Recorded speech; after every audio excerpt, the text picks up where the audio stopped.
Hare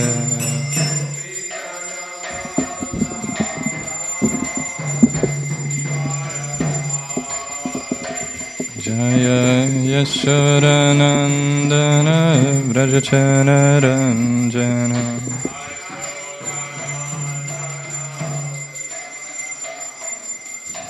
Yashodanandana Vrajachana Ranjana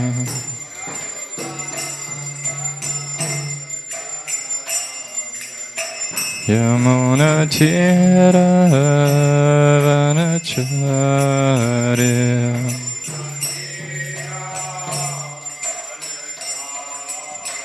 Yamuna Tira Vanacharya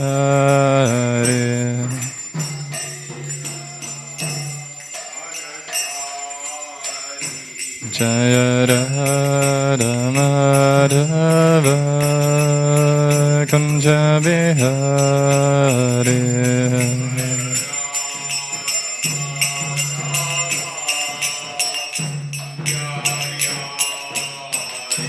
Jaya Gopi Chana Vallabha Girivaradari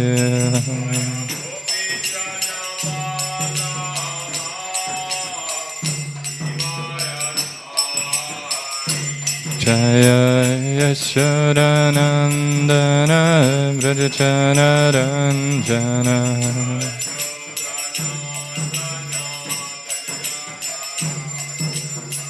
Yashodanandana Vrajachana Ranjana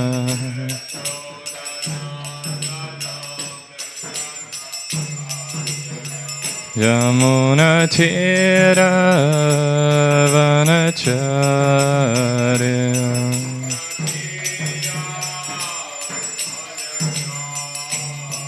Yamuna Tira Vanacharya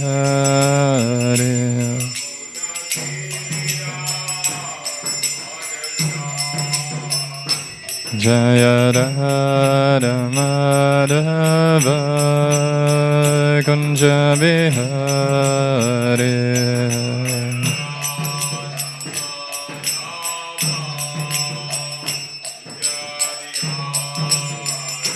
Jaya Radha Madhava Kunja Bihari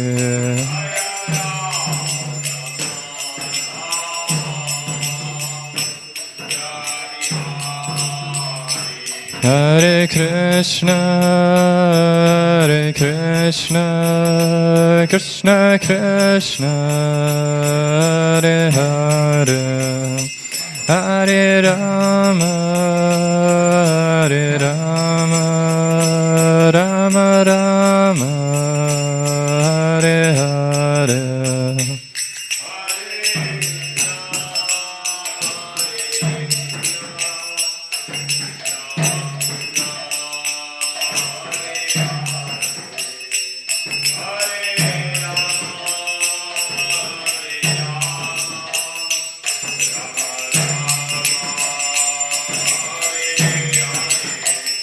Jaya Radha Gopinata Radha Gopinata Shri Radha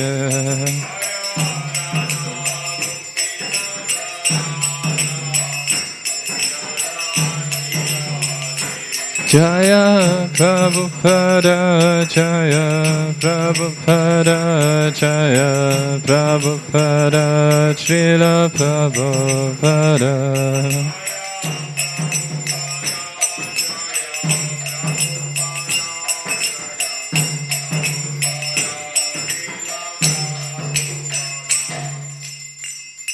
Sham Vishnupat Param Sivarachakacharya Shratta Rishatta Stavangre Sabhancharinda Bhaktivedanta Swami Srila Prabhupada Ki Jai Ki Jai Sham Vishnupat Param Sivarachakacharya Shratta Rishatta Stavangre Srila Bhaktivedanta Saraswati Goswami Raj Srila Prabhupada Ki Jai Grantara Chima Bhagavatam Ki Jai Nitya Guru Premanande Hari Hari Bol.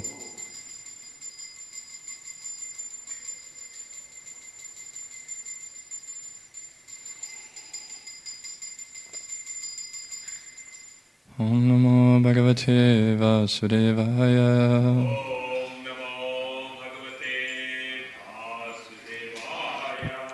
Om Namo Bhagavate Vasudevaya. Om Namo Bhagavate Vasudevaya. Om Namo Bhagavate Vasudevaya. Om Namo Bhagavate Vasudevaya. Om Namo Bhagavate Vasudevaya. Hare Krishna, welcome to Srimad Bhagavatam class this morning. Today we are reading Canto 3, Chapter 25, The Glories of Devotional Service, text 39 and 40. Both are on the board? Yeah. Okay, so we'll recite both. Imam lokam tataivamam. Imam lokam tataivamam. Atmanam ubayayanam. Atmanam ubayayanam. Atmanam anuyecheha. Atmanam anuyecheha. Hiraya pashavogriha. Hiraya pashavogriha. Visricha sarvananyamscha. Visricha sarvananyamscha. Mamivam vishvatomukam. Mamivam vishvatomukam. Vachantyanan ananyaya bhaktya. Vachantyananyaya bhaktya. Tan mritya atiparaye. Tan mritya atiparaye. Imam lokam tataivanam. Atmanam uvayayanam. Atmanam anuyecheha. Riyaya pashavashkiha. Visricha sarvananyamscha. Mamivam vishvatomukam. Pachantinanyaya bhaktya. Tan mritya atiparaye.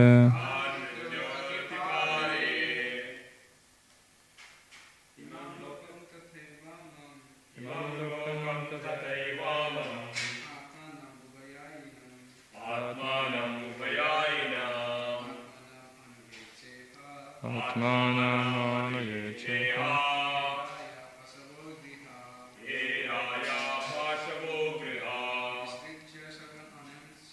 Sitcha sarvananyamscha. Mamivam vishvatomukam. Vachantyananyaya bhaktya. Amrityo atiparaye. Imam lokam tataivamam. Imam lokam tataivamam. Atmanam ubhayayinam. Atmanam uvayayanam. Atmanam anuyecheha. Atmanam anuyecheha. Hiraya pashavogriha. Hiraya pashavogriha. Vishrajya sarvan anyamscha. Visricha sarvananyamscha. Mam evam vishvatomukam. Mamivam vishvatomukam. Ajayanti ananya bhaktya. Vashavanti ananya bhaktya. Anrityurati paraye. Mrityoti paraye. Word to word. Imam, this, lokam, world, tata, accordingly, eva, certainly, amam, that world, atmanam, the subtle body, ubhaya, in both, ayinam, traveling, Atmanam, Atmanam, the body, the body, Anu, Anu, in relationship with, in relationship with, Ye, those who, those who, Cha, Cha, also, also, Iha, Iha, in this world, in this world, Ye, that which, that which, Dayaha, Ayaha, wealth, wealth, Pashavaha, Ashavaha, cattle, Kriha, Viha, houses, houses, Visritya, Shritya, having given up, having given up, Sarvan, Sarva, all, all, Anyan, Anya, other, other, Cha, Cha, and, and, Mam, me, Evam, Evam, thus, thus, Vishvataha Mukham, Vishvataha Mukham, the all-pervading Lord of the universe, the all-pervading Lord of the universe, Bhajanti, Bhajanti, they worship, they worship, Ananyaya, Ananyaya, unflinching, unflinching, Bhaktya, Bhaktya, by devotional service, devotional service, Tan, them, them, Mrityoho, Mrityoho, of death, of death, Atiparaye, Atiparaye, I take to the other side. I take to the other side. Translation and purport by His Divine Grace Abhaicharan, the Bhaktivedanta Swami Srila Prabhupada Ki Jai. Thus the devotee who worships me, the all-pervading Lord of the universe, in unflinching devotional service, gives up all aspirations to be promoted to heavenly planets or to become happy in this world with wealth, children, cattle, home, or anything in relationship with the body. I take him to the other side of birth and death. Purport. Unflinching devotional service, as described in these two verses, means engaging oneself in full Krishna consciousness or devotional service, accepting the Supreme Lord as all in all. Since the Supreme Lord is all-inclusive, if anyone worships Him with unflinching faith, he has automatically achieved all other opulences and performed all other duties. The Lord promises herein that He takes His devotee to the other side of birth and death. Lord Chaitanya therefore recommended that one who aspires to go beyond birth and death should have no material possessions. This means that one should not try to be happy in this world or to be promoted to the heavenly world, nor should he try for material wealth, children, houses, or cattle. How liberation is imperceptibly achieved by a pure devotee and what the symptoms are have been explained. For the conditioned soul, there are two statuses of living. One status is in this present life and the other is our preparation for the next life. If I am in the mode of goodness, then I may be preparing for promotion to the higher planets. If I am in the mode of passion, then I shall remain here in a society where activity is very prominent. And if I am in the mode of ignorance, I may be degraded to animal life or to a lower grade of human life. But for a devotee, there is no concern for this life or the next life, because in any life he does not desire elevation in material prosperity or high-grade or low-grade life. He prays to the Lord, "My dear Lord, it does not matter where I am born, but let me be born even as an ant in the house of a devotee." A pure devotee does not pray to the Lord for liberation from this material bondage. Actually, the pure devotee never thinks that he is fit for liberation. Considering his past life and his mischievous activities, he thinks that he is fit to be sent to the lowest region of hell. If in this life I am trying to become a devotee, this does not mean that in my many past lives I was 100% pious. That is not possible. A devotee therefore is always conscious of his real position. Only by his full surrender to the Lord, by the Lord's grace, are his sufferings made shorter. As stated in Bhagavad Gita, "Surrender unto me, and I will give you protection from all kinds of sinful reaction." That is His mercy. But this does not mean that one who has surrendered to the lotus feet of the Lord has committed no misdeeds in his past life. A devotee always prays, "For my misdeeds may I be born again and again, but my only prayer is that I may not forget your service." The devotee has that much mental strength, and he prays to the Lord, "May I be born again and again, but let me be born in the home of your pure devotee, so that I may again get a chance to develop myself." A pure devotee is not anxious to elevate himself in his next birth. He has already given up that sort of hope. In any life in which one is born, as a householder or even as an animal, one must have some children, some resources or some possessions. But the devotee is not anxious to possess anything. He is satisfied with whatever is obtainable by God's grace. He is not at all attached to improving his social status or improving the status of education of his children. He is not neglectful, he is dutiful, but he does not spend too much time on the upliftment of temporary household or social life. He fully engages in the service of the Lord, and for other affairs he simply spares as much time as absolutely necessary. Yatarham upayunchataha. Such a pure devotee does not care for what is going to happen in the next life or in this life. He does not care even for family, children, or society. He fully engages in the service of the Lord in Krishna consciousness. It is stated in Bhagavad Gita that without the knowledge of the devotee, the Lord arranges for his devotee to be immediately transferred to his transcendental abode, just after leaving his body. After quitting his body, he does not go into the womb of another mother. The ordinary common living entity after death is transferred to the womb of another mother, according to his karma or activities, to take another type of body.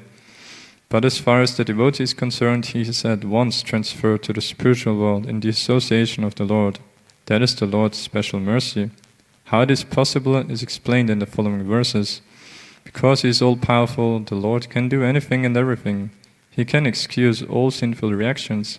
He can immediately transfer a person to Vaikuntha Loka. That is the inconceivable power of the Supreme Personality of Godhead, who is favorably disposed to the pure devotees. Okay. Nice, powerful long purport.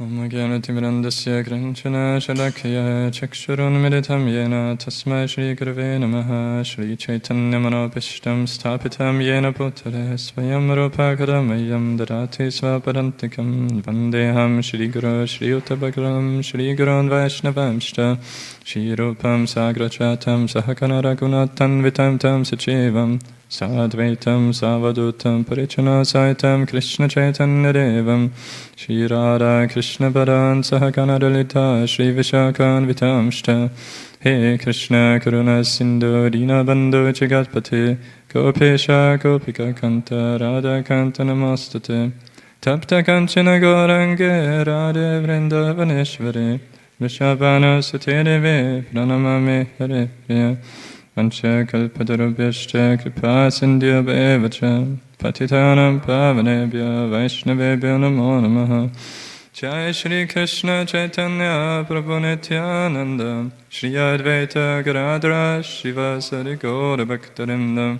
Hare Krishna Krishna Krishna Hare Hare Hare Rama Rama Rama Hare Hare Hare Krishna. Welcome again this morning. Thank you for coming. So we are discussing a very beautiful and powerful section of Srimad Bhagavatam, the first chapter of the teachings of Lord Kapila-dev to his mother Devahuti, and on the glories of devotional service. So we were hearing very nicely how devotional service is supreme, and how you don't have to worry about anything else if you just engage in devotional service. And so, from today's verse starts with "Thus the devotee who worships me." So it refers to what the Lord said just previously. So I'll quickly read the translation of yesterday's verse, text 38. The Lord continued, "My dear mother, devotees who receive such transcendental opulences are never bereft of them. Neither weapons nor the change of time can destroy such opulences. Because the devotees accept me as their friend, their relative, their son, preceptor, benefactor, and supreme deity, they cannot be deprived of their possessions at any times." So the Lord was there explaining how if someone engages in devotional service, one gets all transcendental opulences beyond any material opulences or anything else. And so that's why, and no one can take it from him. Because it's between the Supreme Lord and the Spirit Soul, and so what can any mundane person or anyone do against it? And that's why today's verse then starts with, "Thus the devotee who worships me, the all-pervading Lord of the universe, in unflinching devotional service, gives up all aspirations to be promoted to heavenly planets or to become happy in this world with wealth, children, cattle, home, or anything in relationship with the body, I take him to the other side of birth and death. And so Kapila Dev concludes there then again is reassuring that yes, personally he, the Lord, takes such a devotee. And why? Because such a devotee has full faith that the Lord, simply by engaging in devotional service, the Lord will bestow all transcendental opulences upon him, which obviously we are not after opulences, but especially meaning simply that the Lord will always arrange for us, if we're sincere, to be able to engage in His devotional service, and that's all that counts. Everything else, yes, of course, the devotee understands that Nitya Nityanam Chetanas Chetananam Eko Bahunam Yovedadati Kaman. Prabhupada would many times quote this verse or this aphorism of the Vedas, where it says that there's many eternal living beings. Everyone is eternal, a spirit soul, and they're all conscious, Chetanas Chetananam. But among them there's Nityo Nityanam, that among them there's one eternal, and among all the conscious living beings there's one conscious being, and it's that being which is the Supreme Lord Himself, Krishna, Radha Gopinath, who He alone, Bahunam, all the others, all the many, Yovidadati Kaman, who fulfills all the desires, so who maintains everyone else. That's like one thing which my Guru Maharaj or Srila Prabhupada would quote Srila Prabhupada also, Prabhupada, that's one thing. If someone claims that I'm God, then can tell him, so you're the one maintaining everyone else. You have that potency. Of course, there's many things we can say, but that's one aspect. Yet it is only that one being, the Supreme Being, who has unlimited potency, who is able to care for everyone else. We struggle in our illusory material existence. We struggle so hard to just maintain ourselves or a few other family members, and who can? And so that's such a struggle. Whereas for the Supreme Lord, He is unlimited. He has unlimited potencies, who do everything perfectly according to His sweet will. So He doesn't have to worry anything. That's because this part, those who are a little bit pious, they are more ready to accept, to understand that yes, the God is the maintainer, He's the creator, and maybe even the controller. That is already a bit hard to accept. Mostly they just want, there's someone who created everything, because I can't understand how else it could have happened if you don't foolishly believe in the so-called scientific theories that everything came just out of nothing randomly. Then you accept Him as the creator. But then accepting Him as the controller is already more difficult, because as conditioned souls we don't want to be controlled. We think ourselves free, we think we can be happy only if we are so-called independent. That's how we came here in the first place. But then those who might even accept, maybe there's someone who's controlling, because if someone is little intelligent, we see in material life so many things we try to do, and it does not go according to our will, at least not fully. And so this shows us that, it's not in my control, so then maybe someone else is in control, unless it's just a random universe where somehow we happen to be here. But then what's even harder to accept is that, maybe someone is in control, but then He will be merciful and He will want us to enjoy. So everyone is an enjoyer, but no, that Supreme Being, He's also Purushottama, He's the Supreme and actually only real enjoyer. And so, but a real devotee fully understands and accepts that, joyfully accepts it. Like I was, actually last time, Raipur, he was asking me after class something, and I tried to explain to him from in 10th canto, beautifully described in one of the purports of quoting Srila Jiva Goswami, how actually to understand and think of the Lord as the supreme controller is, in one sense, it's actually, I mean, it's actually only needed for those who don't have love yet for God, because to understand Him to be the controller implies that actually we don't want to be controlled. So I understand it. So there's still something pulling us away, but we make conscious effort. Okay, yes, Krishna, you're the controller, whatever you, according to your wish. But actually, we have a separate wish still. We don't have pure love for Gopinath, because if we have pure love, then there is no question of, oh, you're the controller, so you're controlling me. So that's, I find that very interesting to contemplate and understand that, yes, as long as we have some kind of resistance, or we have to remind ourselves that, yes, Krishna is the controller, this shows we don't have pure love, right? So, coming to today's topic and beautiful purport, we'll just maybe try to discuss a few points directly from the purport, and then something else related to it. So, Prabhupada first explains how a devotee, how is he able to accept fully devotional service, that nothing else counts, because he understands, he accepts the Supreme Lord as all in all.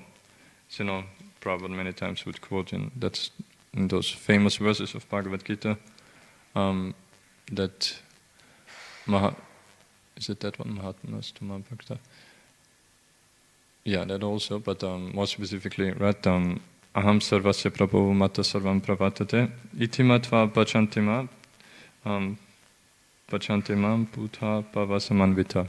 That a pure devotee is able to engage himself fully with all bhava, with all emotions, with all effort, because he understands iti matva pachantimam, that he understands that Krishna is Aham sarvasya prabhu. He is the origin of everything, the material and spiritual world. And of course, again, obviously, those devotees on the topmost, highest platform, they don't even think about it. They, of course, know it deep in their heart, but for them it's just, they're fully absorbed, being attracted to the all-attractive Krishna. But so a devotee knows that, and even the other verse, of famous verse, of course, is from those who come from Jnana Yoga, trying to use simply the intelligence to understand the Supreme. They, eventually, after many births, Bahunam Chamanamante Jnanamanman Prabhatante, Vasudeva Sarvamiti Samahatma Sudulabaha, that they also eventually are able to surrender when they come to the understanding that, yes, Krishna, Vasudeva is everything, and then they can fully surrender. And that's the perfection of knowledge, as we understand from that verse also. And another point he mentions here is that, quoting Sri Chaitanya Mahaprabhu, that birth after birth, as we every morning say, Nadanam Nachanam Nasundarim, that verse, that birth after birth, I just don't want anything else, I just want to be engaged in your devotional service, O my Lord. So Prabhupada explains there that this means that one should not try to be happy in this world or to be promoted to the heavenly world, nor should he try for material wealth, children, houses, or cattle, which Lakapila specifically mentioned in today's verse. So that reminds me of that this kind of surrender of simply wanting to serve the Supreme Lord and not caring for anything else, no material opulences, not even liberation, reminds me of my Guru Maharaj, he would many times quote Srila Vishwanath Chakravarti Thakur in explaining that who is actually a materialist. Because generally we think materialist means someone who is very just money-minded and not caring for anything else, just wants somehow or other get a lot of money and enjoy in that way. But actually, that's a kind of narrow definition of materialist. That Vishwanath Chakravarti Thakur gives a much broader definition of materialist. He says, he puts himself into it as if, he speaks himself as if he would be a conditioned soul, which he obviously is not. So he says, I'm a materialist because I'm proud that I can be happy with my body and my senses in this world, with my material body and my senses. I don't remember the exact words, but that's paraphrasing. That's what Vishwanath Chakravarti Thakur explains. That actually, which means that every conditioned soul is a materialist. That because that is the very deep in our conditioned nature. That due to the false ego, we think ourselves as separate, independent entities who can achieve their happiness as they like it, which means with this body and senses, and who don't depend on anyone, anything else. I have the potency to be happy just by my separate endeavors, and which obviously can never become true. But that's the illusion life after life under which we struggle. And then Prabhupada, moving on, another nice sentence he mentions there is that how liberation is imperceptibly achieved by a pure devotee and what the symptoms are have been explained. So that liberation is not something, even though for conditioned souls it's such a great goal compared to anything temporary just here in this temporary world.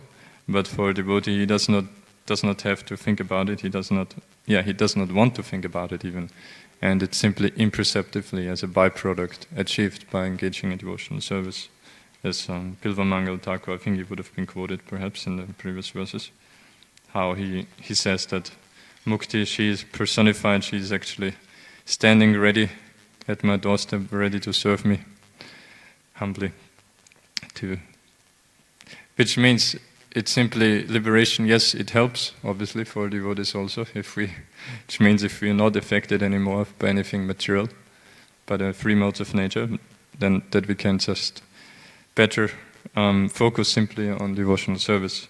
So it's like a servant of devotional service, but it's not a goal of devotional service. And then Prabhupada discusses how in material life, otherwise, apart from liberation, that generally we simply, according to the modes, we come to our destinations, where he's quoting the 14th chapter, I would assume, towards the later part of Bhagavad Gita, where Krishna explains about the three modes of nature, where in one verse he explains the destinations of, broadly speaking, of according to the modes we are, which is Udvam gacchanti sattvasta madhyatishtanti rajasaha jakanya gunivrittasta adho gacchanti tamasaha, where Krishna explains that those who are in the mode of goodness, sattva, they go upwards to higher planetary systems, to basically to heavenly planets generally, or if someone is really performing much more penances and more elevated, than to even higher planets. And madhyatishtanti rajasaha, that those who are predominantly in mode of passion, then we stay where we are. That's the middle planetary systems, which are meant basically for passionate activities, speaking at large. And of mode of ignorance, then of course you go down to lower species or lower planets. And so then further Prabhupada points out that, again, the attitude of a devotee of not caring for anything else, how he doesn't mind to be born again, and even not only to be born again, but even in a lower species, like even as an ant in the house, but in the house of a devotee.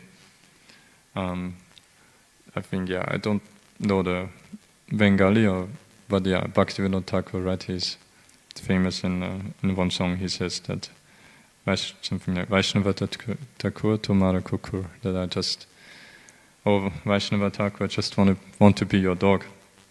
And similarly in another place, I think he mentions that may I just be born as an insect, but just in a house of a Vaishnava. So just to somehow or other get the association of Vaishnavas and thus be able to remember Krishna and be situated at the shelter of his lotus feet. And and then Prabhupada makes a very powerful point here, that actually the pure devotee never thinks that he's fit for liberation. So, and how is that? Prabhupada further says that considering his past life and his mischievous activities, he thinks that he is fit to be sent to the lowest region of hell. So, that sounds quite heavy, right? Because generally, yes, we hear that actually those who come to devotional service, they're comparatively speaking, at least more pious than other people. So we might have the tendency to think ourselves, okay, perhaps we are a little bit less sinful than the other people here in Kali Yuga. So we are not so bad, not so sinful. But actually, Prabhupada explains here that actually the devotee thinks himself that I have committed so many sins. Actually, my destination that I was supposed to go is to the deepest region of hell. But the Lord and the devotees are so merciful that somehow or other they brought me to his lotus feet. And so, but he never, a devotee never has this attitude of thinking, yes, I'm here and because I deserve it, I'm qualified. No, Prabhupada about qualification, he says here that the devotee thinks himself fit, qualified, not for liberation, but rather to be sent to hell. And I mentioned that before, actually last time we discussed some of the examples of devotees expressing their full surrender and they're not caring for anything else and being ready to do anything else, like with the Nagapatnis, Dvichapatnis we discussed. And there's also another beautiful example in Srimad Bhagavatam in 9th Canto of Maharaj Rantidev, who has similar, like in Chaitanya Charitamrita, the example is even a bit more extreme, that of Vasudev Dutt, of devotees not only not caring for liberation or for anything else other than devotional service, but also their compassion they feel for living entities. Just trying to look up, I had one verse from Rantidev. So in Maharaj Rantidev, I don't want to discuss long the pastime, we discussed it sometimes before. I guess many devotees know how he was such a great saintly devotee king that he would be not only fully engaged in devotional service, be absorbed in remembering the Lord, but also he would feel such compassion for other living entities, understanding all of them to be the eternal parts and parcels of the Supreme Lord, no matter how degraded they may be in that situation of material life, apparently, so that he would, no matter however apparently degraded the person is, he would always be ready to give whatever he could to that living entity. Means human beings or even animals, whoever. And so one time the devatas wanted to test his compassion like that, and then one after the others, first the Brahmana came, and then a Shudra, I think, and then someone with dogs, and so forth. And one by one, because after Maharaj Rantidev had done a long fast for, I can't remember, maybe 48 days or some rather long, full fast, not even water. And so then when he would have, one time then he would have gotten, I can't remember if he got the meal from somewhere or if it was just cooked. But anyway, and fasting means and not only himself but the whole family actually, his wife and children as well.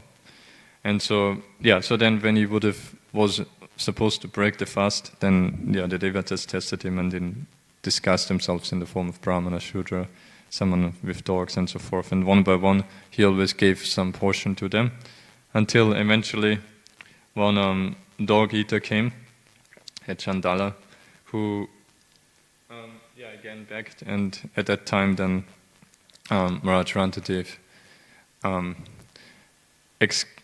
expressed his attitude towards the Lord and towards all the living entities. And so some of the beautiful verses there are where he, seeing that Chandala and compassionately giving, although he himself, like externally, his body was so frail from fasting that he was like shivering and completely skinny and everything. But what he said to that Chandala, one of the verses was, how does that?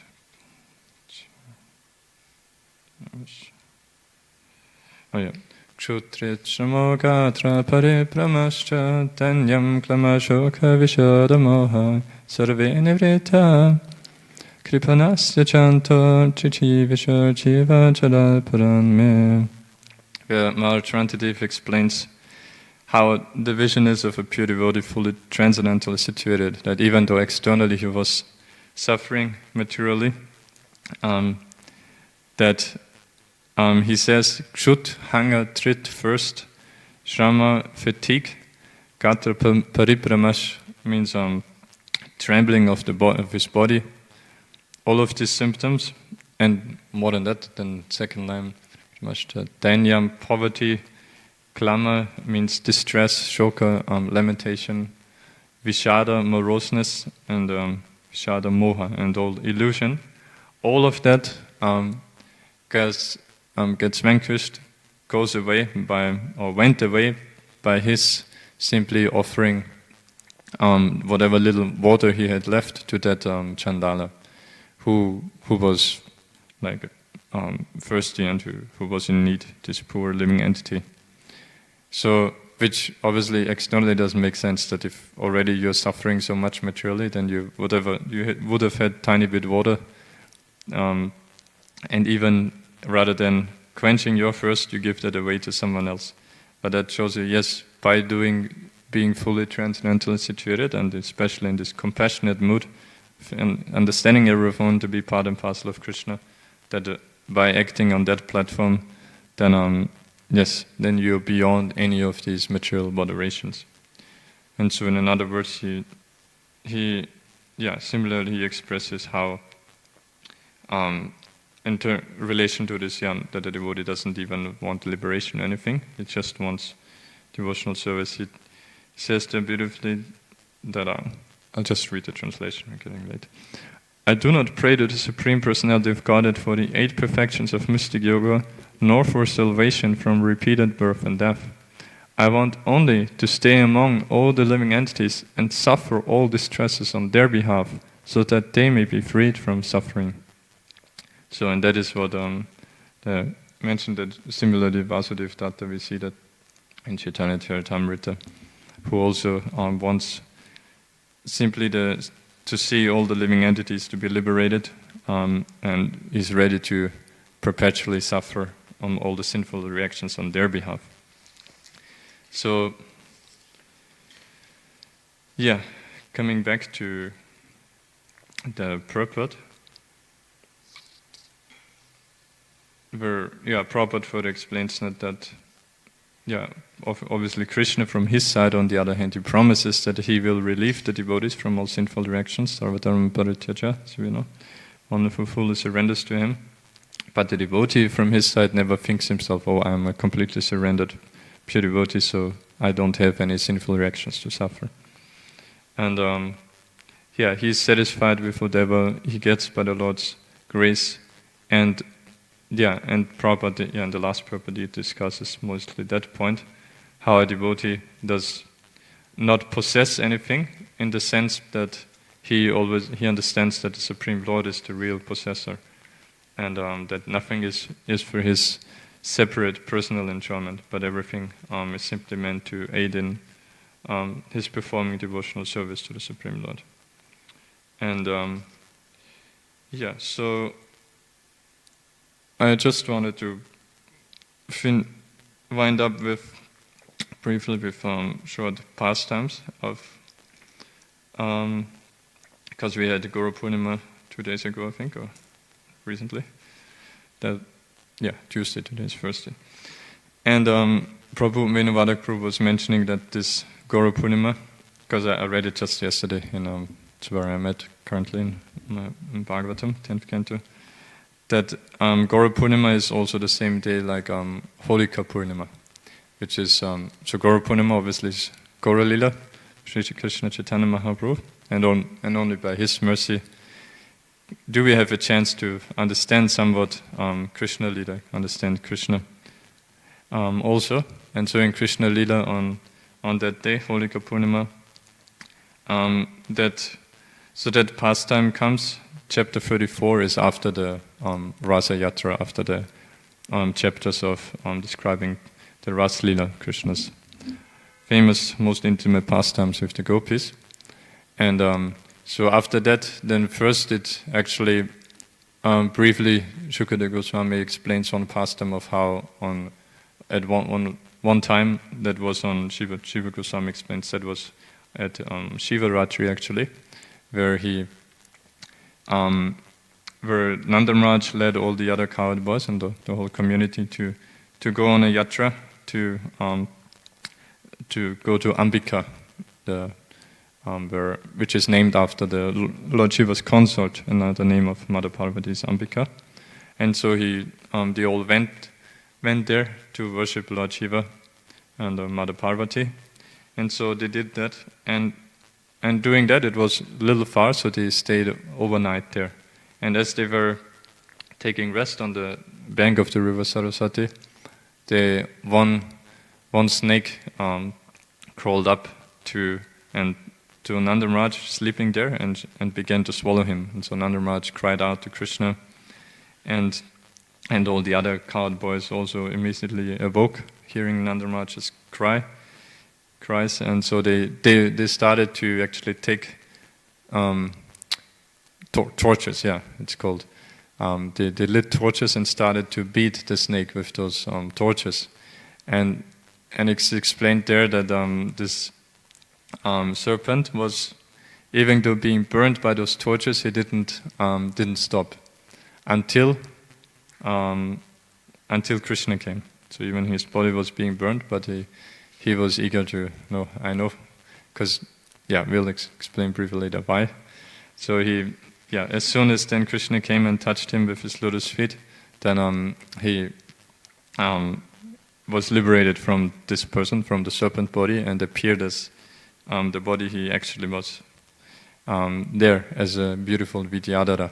That's one of the lesser demigods who sing very beautifully and travel around in their airplanes, glorifying the Lord. And it's mentioned his name was Sudarshana, and he was actually a leader of the Vidyadharas.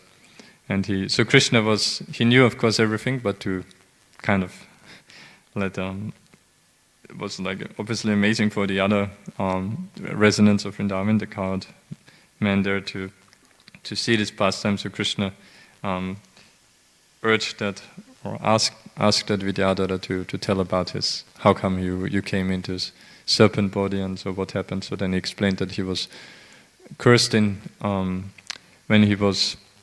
as he was traveling as this leader of the Vidyadharas, nicely enjoying, when he one time saw some sages, descendants of Angira, who were a bit deformed, their bodies, then he laughed at them, and then he got cursed by them. And which then he understood, actually he expresses there that I understand that actually that was their mercy, because now I got touched by your lotus feet.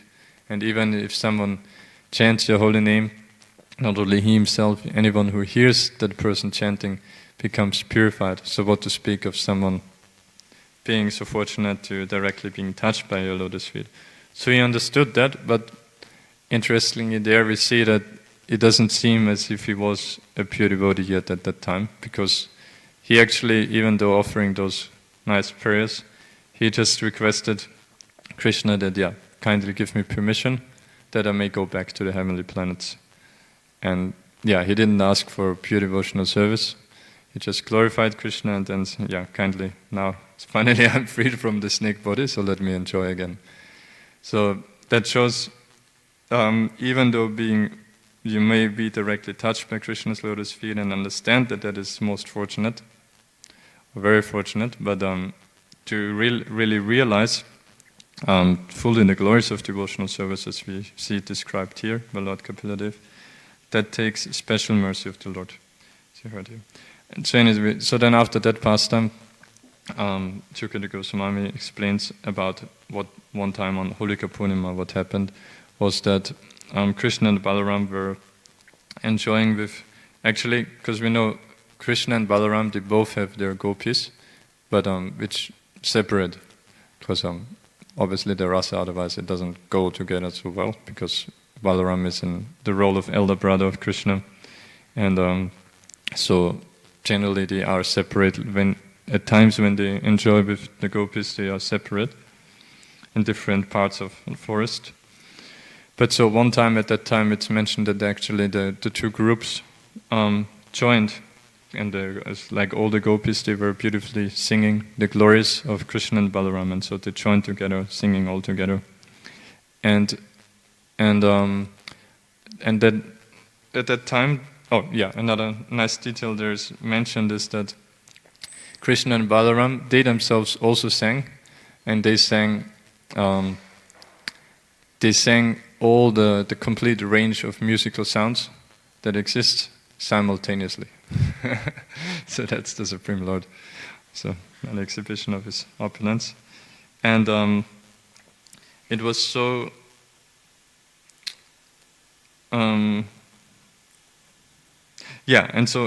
they sang so much so to the point of apparent intoxication. And so at that time, when Krishna and Balaram, so-called intoxicated simply by them singing and hearing the singing of the gopis, that one demon, or at least, not pure devotee, he was mentioned to be a servant of Kuvera called Shankachuda, appeared on the scene, and he enviously thought, okay, no, these gopis should be meant for my enjoyment, so he started to drive them away with some holding a stick. He didn't touch them directly, but he scared them so that they moved away towards north. And then, of course, the gopis were crying out, and Krishna and Balaram then chased the Shankachuda, and Krishna told Balaram that you kindly take care of this, you kindly protect the gopis, you stay back, I want to deal with that demon. And so Krishna then chased him, and with his fist knocked off not only his, because that Shankachuda, his name came from, he wore a beautiful jewel on his head. And so Krishna wanted that also as a present actually for Srimati Radharani. So he knocked off not only the jewel but altogether the head of the demon. And but then he gave it to, not directly to Srimati Radharani, but he gave it to Lord Balaram, because the acharyas explained, because otherwise in the pastime in the rasa it would be that the other gopis might feel envious that they also would have decided, then why is he giving it to Srimati Radharani? So that's why he gave it to Balaram, and then Balaram later on, understanding Krishna's desire, gave it to Srimati Radharani. So, I guess just one point I want. Doesn't come to mind now. I guess we'll end here. If there's any questions or comments, please. Okay. Grantaraj Bhagavatam ki. Jai. Srila Prabhupada ki. Jai. Srila Gurudev ki. Jai.